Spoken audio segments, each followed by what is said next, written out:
For most of history, science ran on one basic assumption. If you could just measure something precisely enough, you'd get the exact answer. More precision, more truth. That idea felt so solid that nobody really questioned it. And then at the atomic scale, it collapsed completely. It wasn't that the measuring devices weren't good enough. Nature itself has a built-in speed limit on what you can know, and no upgrade to your gear gets around it, because position and momentum are conjugate variables, mathematically tied through a Fourier relationship where sharpening one always smears the other. Once you see that in the math, it stops being mysterious and starts being inevitable. But to understand why that's inevitable, you have to see what everyone assumed before it showed up. For hundreds of years, the working assumption behind all of science was pretty simple. The universe runs like a clock. Every piece has a position, every piece has a speed, and if you could write down all of that information at once, you could calculate everything that would ever happen from that point forward. Not roughly, exactly. The philosopher Pierre-Simon Laplace put it directly.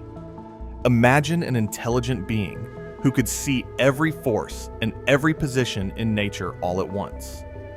That being could calculate the entire future and the entire past in a single equation.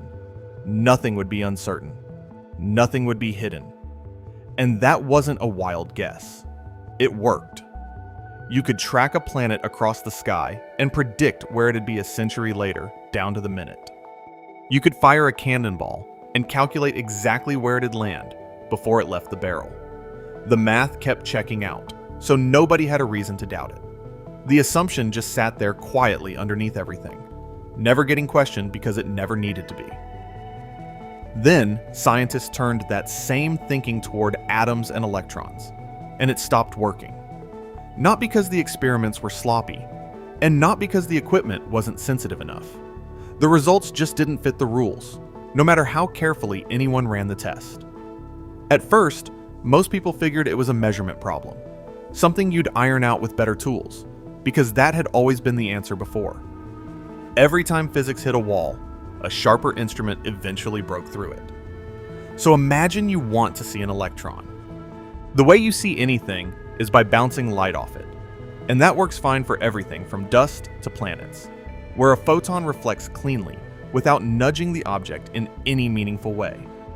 The problem is that when a photon hits something as tiny as an electron, it doesn't just bounce off.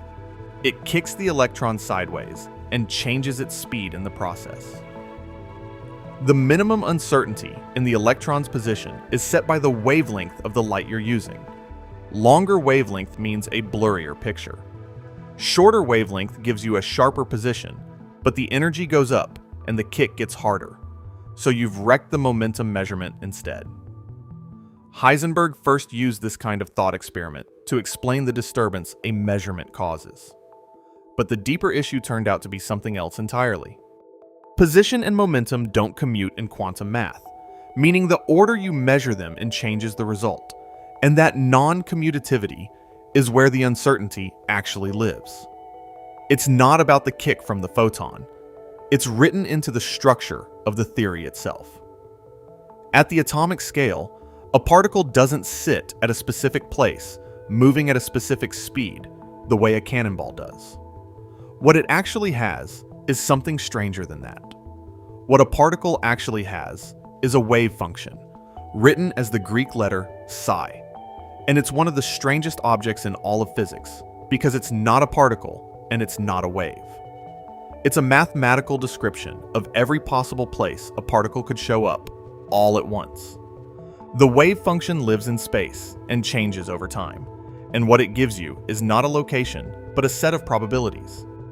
You take the wave function at any point in space, square it, and the number you get tells you how likely you are to find the particle there if you go looking. That interpretation, psi squared as a probability density, was worked out by Max Born in 1926, and it stuck because nothing else made sense of the math. Not where the particle is, just where it's likely to be. And this is where people usually assume the wave function is just describing our ignorance, like the particle knows where it is, and we just don't. But that's not what's happening. The wave function describes a genuine spread of possibilities that only locks down to one specific outcome when something interacts with the particle and forces a result. Before that interaction, there's no hidden answer waiting to be uncovered. Schrödinger's equation is what tracks that spread over time. Think of it as a recipe. You feed in the wave function right now, plus information about the energy of the system through something called the Hamiltonian operator, which accounts for the specific kinetic and potential energies of the particles in that system. And the equation tells you exactly what the wave function looks like a moment later.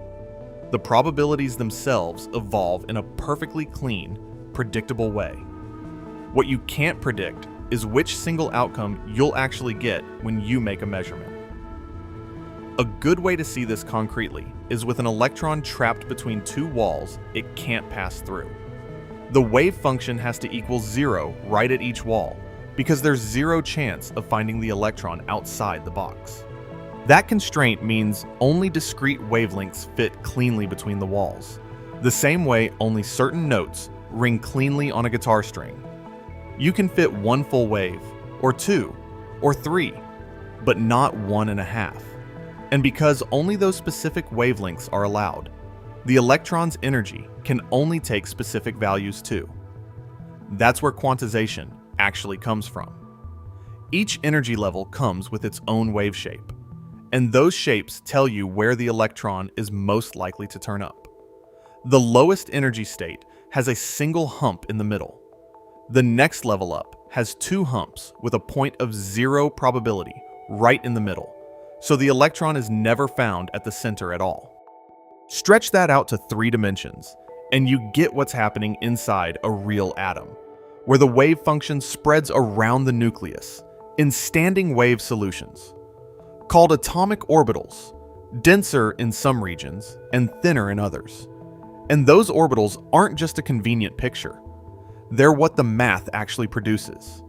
And they're what makes the uncertainty in position and momentum something deeper than a measurement problem. To see why that trade-off is built in, you have to look at what position and momentum actually are in the math. In quantum mechanics, position and momentum aren't numbers you read off a dial.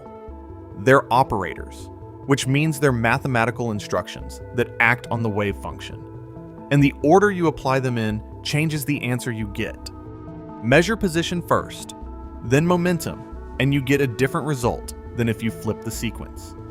That difference is fixed by what's called the canonical commutation relation. Applying the momentum operator after the position operator, then subtracting the reverse, gives you exactly I times h bar. That gap isn't 0, and it never shrinks with better equipment. When two operators work that way, there's a hard lower limit on how precisely you can pin down both at once, and no experiment in history has broken through it. A clean way to see why is through what happens to the wave function's shape. Picture a wave function that's a sharp spike at one point in space, meaning you know almost exactly where the particle is. To build that spike out of waves, you'd need to add up an enormous range of different wavelengths through a Fourier transform, because a spike is a complicated shape and simple waves are smooth. Each wavelength corresponds to a specific momentum, so that spike in position space automatically contains a huge spread of momenta. You got a precise location, but the momentum is now all over the place. Flip it around. A wave function with a single, definite momentum looks like a smooth, pure wave that stretches across all of space with no particular location at all. One wavelength, one momentum, but it's everywhere at once, so position is completely undefined. You can't compress both ends of that trade-off at the same time. That trade-off is exactly what the uncertainty principle writes down. The formal version is called the Kennard inequality, derived by Earl Hesse Kennard in 1927. Sigma x times sigma p is greater than or equal to h bar over 2, where sigma x is the spread in position measurements, and sigma p is the spread in momentum measurements. Squeeze sigma x down towards 0 and sigma p explodes upward to compensate. This is actually why electrons don't collapse into the nucleus. If an electron got squeezed into a tiny region right at the center of an atom, the momentum uncertainty would spike so high that the electron would carry enough energy to escape immediately.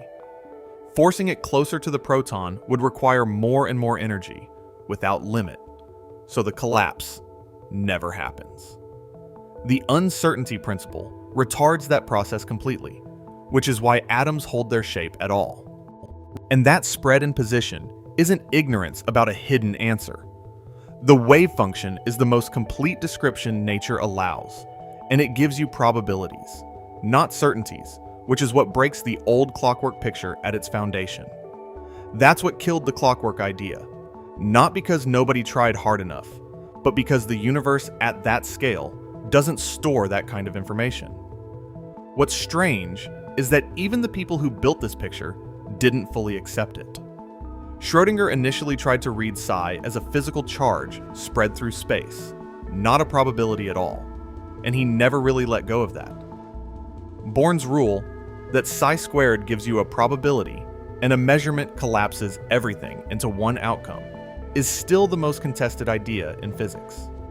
The Copenhagen interpretation treats the wave function as a collection of statistical information that updates when you get a new result. Schrödinger thought the possibilities might all be happening at once. That argument isn't settled, but the math works either way, and it's why flash memory in your phone actually functions. These aren't abstract limits.